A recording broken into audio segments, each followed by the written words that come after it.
Tinawag na marites ni Congressman Ace Barbers ang aligasyon ni Senator Ronald De La Rosa tungkol sa manoy planong idiin ng senador at si dating Pangulong Rodrigo Duterte kaugnay ng drug war investigation ng International Criminal Court. Hindi rin daw totoong may kinalaman dyan si Speaker Martin Romualdez. Nasa frontline ng balitang yan si Marian Enriquez.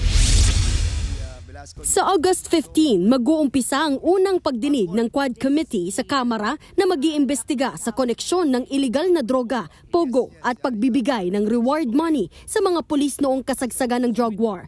Ang Quad Committee ay binubuo ng House Committee on Dangerous Drugs, Public Order and Safety, Public Accounts at Human Rights. Ayon kay Committee on Dangerous Drugs Chairman Ace Barbers, mayroon ng retirado at aktibong uniformed personnel ang nagpahayag ng kagustuhang tumestigo tungkol sa mga extrajudicial killings noong Duterte administration.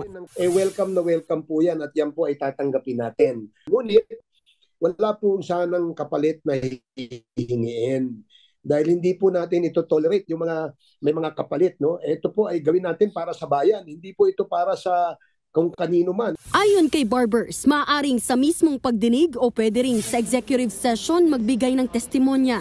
Tinawag naman ni Barbers na marites ang aligasyon ni Senator Ronald De La Rosa tungkol sa umano'y pakikipag-usap sa mga drug war suspect para idiin sa International Criminal Court o ICC sina De La Rosa at dating Pangulong Rodrigo Duterte. Kabilang sa mga itinuturong nakikipag-usap sina Congressman Elizalde Co, National Intelligence Coordinating Agency Director General Ricardo De Leon at House Speaker Martin Romualdez. Ayon kay Congressman Co, ilang buwan nang nakaraan nang magpunta siya sa townhouse ni Romualdez. Naabutan niya roon si dating CIDG Chief Major General Romeo Karamat Jr.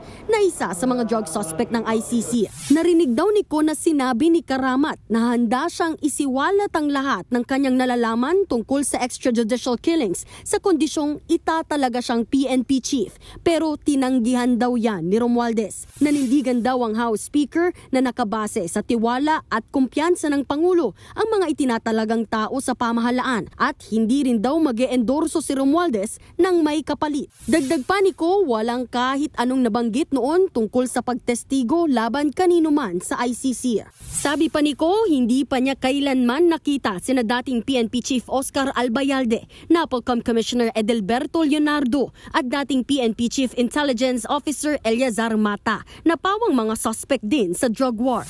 Ayon naman kay NICA Director General Ricardo De Leon, hindi totoo ang paratang ni Senator De La Rosa na kasama siya at si Romualdez sa mga namilit sa ilang opisyal ng pulisya para tumestigo sa ICC laban sa kanila ni dating Pangulong Duterte. Ang totoo raw, sinamahan noon ni De Leon si Karamat nang makipagkita kay Romualdez. Interesado raw kasi si Karamat na maging PNP chief.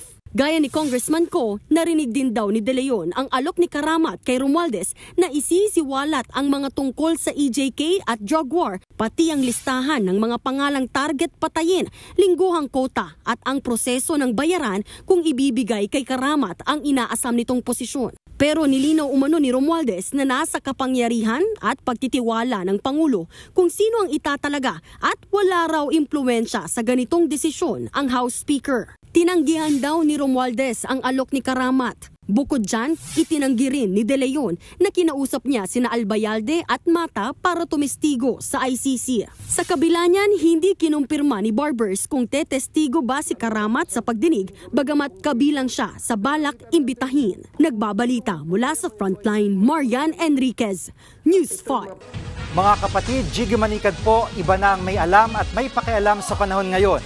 Para sa konkreto, kumpleto at komprehensibong balitaan sa Frontline, mag-follow at mag-subscribe sa social media pages ng News 5.